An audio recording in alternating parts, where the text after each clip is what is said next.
Good morning! Welcome to my new episode in the Diaries in Davao. So karon man limpyo na pod ning katabang. So ang routine jud nako diri everyday kada abot wa pa gani ko panudlay magbiyahe no. Diretso jud ko diri mamuna sa mga cabinet sa table kay peting abuga kay bisan og walay duty diri pag gabi pagka morning.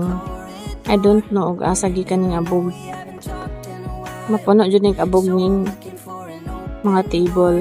And after ana napamantay gamay nga oras mag-retouch usa ta. Kay para magmukhang tao pud ang ato ang dagway abang mag-duty. Kay taod-taod lang na adjud baya po yung mga employee. Wala may customer na gasulod diri kay as back office man ni. Nya kay naaman tay mga gwapa nga mga employees nga naga visit diri kung may mga concern, so kailangan may aura-aura pud ta. So double time nga nato ni ug kani si Ma'am Jenny duol pud sa kuha kay nangayo rang plastic ko.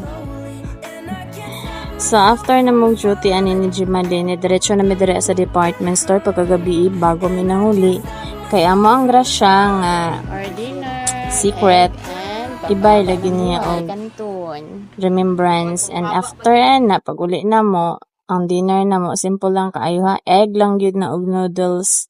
And then another day na pud ni nga way panudlay.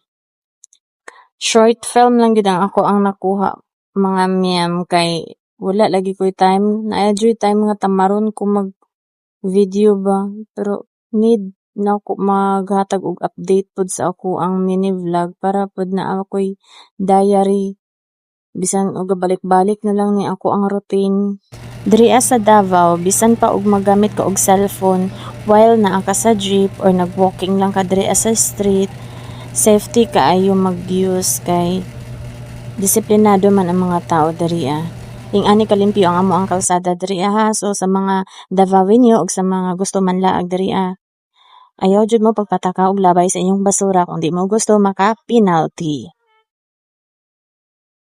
Dili lang pod kay mag-iwas ta sa penalty. Ato alam pod ba maintain lang gyud nato ang cleanliness para dili ta mapareha sa ubang lugar nga bahaon ang area.